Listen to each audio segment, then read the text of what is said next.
How are you. आप सभी का स्वागत है हमारे यूट्यूब परिवार अजय ट्रिक वाला में। मैं अजय सिंह आप सभी का स्वागत करता हूं। देखिए, अपने राजस्थान एग्ज़ाम हो चाहे इंडिया लेवल का कोई भी एग्ज़ाम हो, अगर नाम आता है ना पॉलिटी भारतीय संविधान, तो ये भारतीय संविधान तो संविधान रहता है। लेकिन इसके साथ जब हम कोई भी एग्ज़ाम की अगर तैयारी करते हैं तो उसके पीवाईक्यू जिसकी हम तैयारी कर रहे हैं वो साथ में लेके चलते हैं, तो हमें पता लग जाता है कि हमें क्या क्या कहाँ तक और कैसे पढ़ना है। तरीका होता है ना हर चीज़ का। तो उसी लेवल पे मैं बात भी करूँगा, आपको बताऊँगा भी कि हमें किस लेवल तक जाना है। देखिए, अभी राजस्थान में फर्स्ट ग्रेड का एग्ज़ाम भी होगा जिसके पेपर फर्स्ट में, दूसरा सेकंड ग्रेड का भी होगा जिसके पेपर फर्स्ट में, जिसके बाद में थर्ड ग्रेड का एग्ज़ाम भी होगा जिसके पेपर जो है एसएसटी वाला पार्ट उसमें भी, और अलग कोई भी मतलब जो बीकॉम वाले हैं वो इसमें आके देते हैं, तो एसएसटी के पार्ट में जो पॉलिटी आती है वो वाला पार्ट हमें पता है पॉलिटी आती है। उसके बाद में हमारे राजस्थान में पटवारी का एग्ज़ाम, बीडीओ का, आरएएस का कोई भी एग्ज़ाम हो, अगर भारतीय संविधान लिखा है चाहे वो आईएएस ही क्यों ना हो, उसके क्वेश्चन भी देखने को मिलते हैं कि आईएएस वाले भी इधर आते हैं और इधर वाले भी उधर जाते हैं। क्योंकि कहीं ना कहीं जो एग्जामिनर होते हैं उनकी जो थिंकिंग होती है, सोच होती है, वो तो कहीं ना कहीं जीके भी उसी प्रकार काम करती है ना। तो हम चलो बात करते हैं कि अभी मैं जो टॉपिक लेके चल रहा हूँ वो क्या है। तो मैं जो अभी बात करूँगा वो है कि राजस्थान के अंदर एक एग्ज़ाम है सेकंड ग्रेड, उस पर तो उसका सिलेबस लेके मैं बात कर रहा हूँ कि उसके सिलेबस के अनुसार सबसे पहले जो लाइन है वो ये है कि भारतीय संविधान, राजनीति व्यवस्था और विदेश नीति, तीन बातें। ये क्या अलग अलग चीज़ें हैं क्या? इस पे हम बात करेंगे कि राजनीतिक व्यवस्था में हमें कैसी राजनीतिक व्यवस्था रखनी है, और उस राजनीतिक व्यवस्था को चलाने के लिए हमें कुछ कानून उस राजनीतिक व्यवस्था के अनुसार, उस राजनीति के अनुसार, उस नीति मतलब क्या होते हैं, कुछ वाद, वाद मतलब क्या होते हैं, कुछ इस प्रकार के तरीके जिनको सिद्धांतकारों ने, राजनीतिक विश्लेषकों ने बताया है कि इस प्रकार से हमें आगे बढ़ना चाहिए, तो वो होता है राजनीतिक प्रक्रिया। उस राजनीतिक प्रक्रिया में जो कानून बनाए गए हैं वो होते हैं संविधान, विधान, विधि, है ना, लो।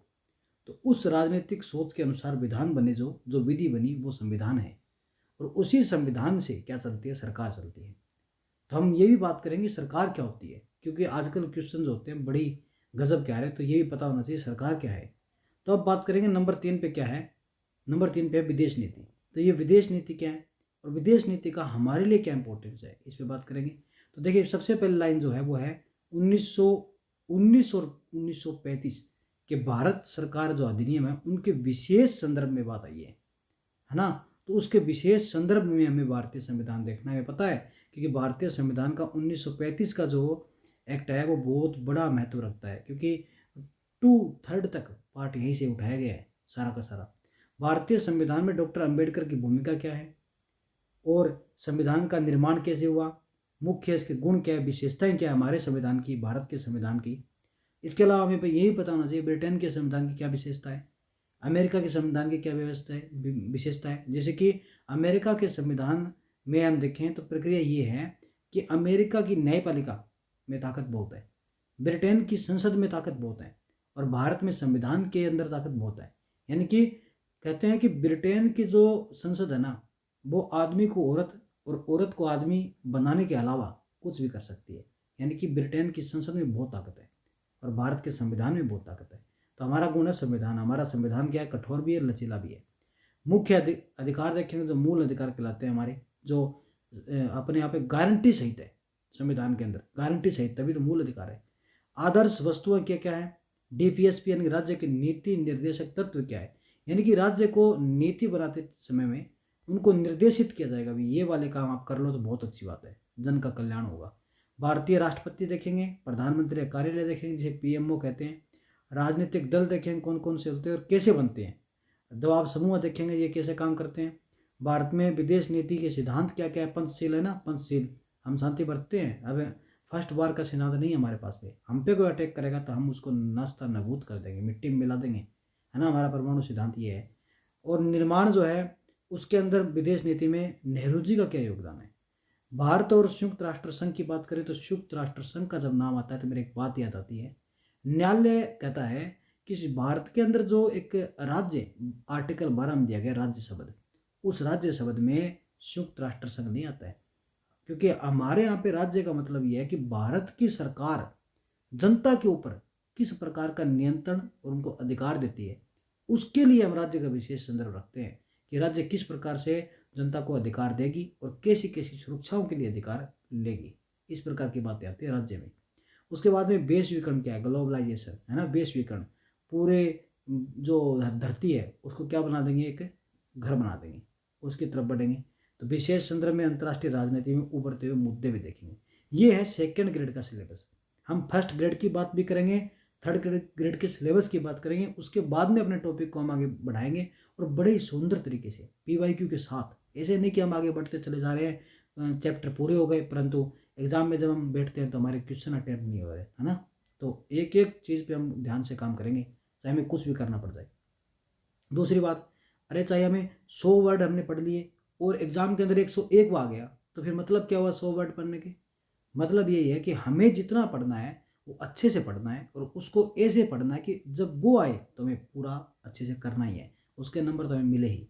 तो देखिए, जो संविधान की मूल प्रति है वो क्या है, जो सिलेबस की वो क्या है, वो ये है जो सेकंड ग्रेड का दिया गया है कि यही कि मतलब स्पेशल रेफरेंस रखना है 1919 और 35 का। दूसरा, role of Ambedkar constitution making में क्या है, साइलेंट फीचर क्या है, भारतीय संविधान की विशेषताएं क्या है, FR fundamental right, FD fundamental duties क्या है, DPSP क्या है ना, फंडामेंटल राइट के लिए ट्रिक क्या है, अधिकार कौन दिला सकता है, बहुत ताकतवर देश USA, उससे लिए हमने। फंडामेंटल ड्यूटीज, ड्यूटी क्या है, कर्तव्य, किस क्या कर्तव्य है हमारा, ये हमारे रूस के साथ भी बनती है, हमारा कर्तव्य रूस से भी कुछ ले लो, तो मूल कर्तव्य कहाँ से है, रूस से। DPSP आयरलैंड का नाम आता है। तो DPSP क्या होता है, सरकार को डायरेक्टिव प्रिंसिपल है, यानी कि कुछ ऐसे सिद्धांत जो सरकार को बताए जाएंगे भी ये वाले सिद्धांत आप काम में लेके आगे बढ़िए। उसके बाद प्रेसिडेंट का ऑफिस और PMO। उसके बाद पॉलिटिकल पार्टीज, प्रेशर ग्रुप है। फिर फॉरेन पॉलिसी और नेहरू जी का उसमें योगदान, इंडिया और UNO और इंटरनेशनल जो भी पॉलिटिक्स चल रही है उस पर स्पेशल रूप से जो वैश्वीकरण के लिए महत्वपूर्ण हो जाता है वहाँ पे काम करेंगे। ये है सिलेबस। अब सिलेबस से आगे हम बात करते हैं कि हम क्या करेंगे और हमारा पहला टॉपिक क्या है, दूसरा टॉपिक क्या है। उसके बाद में मेरी दूसरी वीडियो जो आएगी वो हमारे संविधान का जो पार्ट है वहाँ से हम शुरुआत कर देंगे। तो मैं पहले आपको दिखा देता हूँ कि हम कहाँ पे काम कर रहे हैं, ठीक है। तो देखिए, हम जहाँ काम कर रहे हैं वो क्या है उस पर बात करते हैं।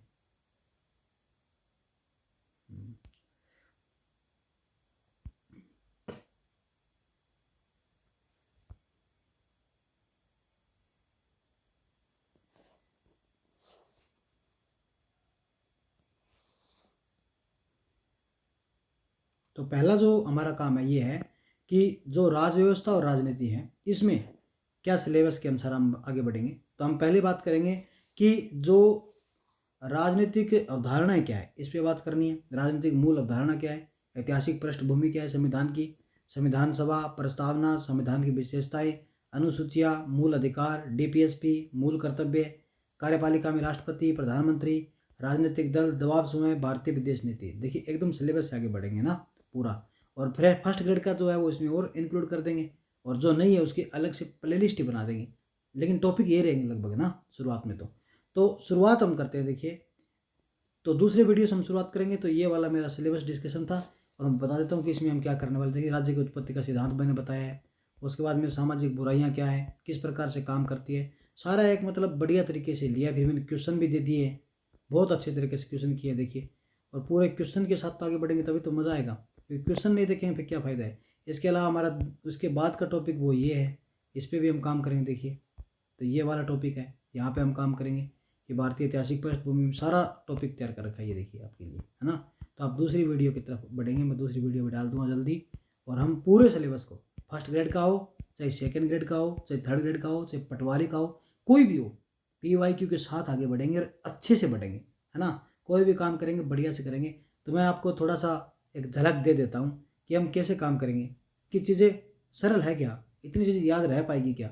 देखिए बताता हूँ आपको, सिंपल सी हम छोटी सी बात करते हैं, उसके बाद वीडियो मैं कंप्लीट कर दूंगा, ठीक है। तो हम शुरुआत करते हैं। देखिए क्या, ये वैसे राज्य का सिद्धांत है कि राज्य क्या होता है। सब लोग राज्य राज्य बात करते हैं, राज्य क्या है, राज्य क्या है इस पर हम बात करेंगे। पहले सिद्धांतों की बात करेंगे। तो राज्य क्या है कि राज्य जो है वो कुछ एक ऐसी इकाई है जो एक जगह पे काम करती है, और वो जो जगह होती है ना उस जगह में जनसंख्या रहती है, और उस जनसंख्या को अपने काम करवाने के लिए, अपनी सुरक्षा के लिए अपने अधिकारों को दे करके वो सरकार से वादा लेती है कि आप हमारी सुरक्षा कीजिए, हम कोई अर्थव्यवस्था का काम करें उसमें सुरक्षा कीजिए, हम कहीं पे काम करने जाएं वहाँ उनके लिए कोई कानून बनाइए। तो हम किसी को जिम्मेवारी देते हैं, वो जिम्मेवारी लेने वाली क्या होती है? सरकार होती है। और वो सरकार क्या करती है? संप्रभुता के साथ हमारे जो आंतरिक मामले हैं, बाह्य मामले हैं, हमारे जो भी मामले हैं, हमारे जन कल्याण के अनुसार, हमारे संविधान के अनुसार आगे बढ़ेंगे। और राष्ट्र राज्य का मॉडल ये दर्शाता है कि जनसंख्या एक राष्ट्र का निर्माण करती है।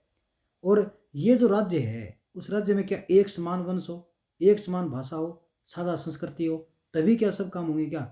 नहीं, भारत के अंदर तो हम देखते हैं क्या, भारत में तो क्या है, विविधता में एकता है। हमारे यहाँ पे तो ऐसी चीज़ है ही नहीं कि एक ही भाषा, एक ही चीज़ें। पूरे भारत राष्ट्र भर में देखें तो बहुत सारी चीज़ें हमारे यहाँ पे, तो उन चीज़ों को हम देखते हैं। तो भारत तो क्या है, एक विविधता वाला देश है। तो उस विविधता वाले देश में राष्ट्र राज्य मॉडल किस प्रकार काम करता है?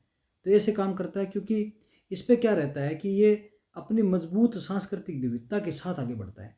क्षेत्रीय रूप से जो भी चीज़ें हैं वो कम से कम कुछ क्षेत्रीय चीज़ें जो उन पे आधारित रहता है, लेकिन ये काम जो करता है वो मजबूत सांस्कृतिक विविधता के अनुसार काम करता है और जनता के कल्याण के लिए काम करता है ना। तो हमारे यहाँ जो राज्य बना हुआ है उस राज्य की अवधारणा अलग है, क्योंकि हमें क्या करना है, एक राष्ट्र राज्य ऐसा बनाना है जो राष्ट्र की सीमाओं के बीच संरक्षण पर जोर नहीं देगा। भाई ऐसा नहीं भी एक रेखा बन जाए, बल्कि जितने भी समुदाय उनके बीच एक लोकतांत्रिक प्रणाली बने, सब सह अस्तित्व पर काम करे, साथ मिलकर काम करे। और जो भी है इस संभावना को स्वीकार करता है कि व्यक्ति कई पहचान रख सकते हैं, ओवरलैप भी कर सकते हैं, उनकी पहचान आपस में जुड़ भी सकती है, लेकिन इन पहचानों के अंदर जो है राष्ट्रीय एकता की व्यापक भावना को कम किए। तो ऐसा नहीं है कि राष्ट्रीय एकता की भावना कम हो जाए, है ना। इन राष्ट्रीय एकता की भावना कम नहीं होती है, सबको मिलकर एक साथ काम करना है, ये राज्य है। तो हमें इस प्रकार से है ना चीज़ों को अच्छे से जान के भी पढ़ेंगे कि राज्य क्या है। और उसके बाद तो मैंने ये तक दे दिया कि राज्य के अंदर क्वेश्चन कैसा आ सकता है, क्योंकि एक आसान सा क्वेश्चन तो ये रहता है कि फंडामेंटल राइट में 12 नंबर जो आर्टिकल है वो कहता है राज्य की परिभाषा, कि राज्य क्या है। तो सीधा सीधा आ जाता है कि आर्टिकल कौन सा है ऐसा जिसके अंदर राज्य की परिभाषा है, तो 12 नंबर आर्टिकल है।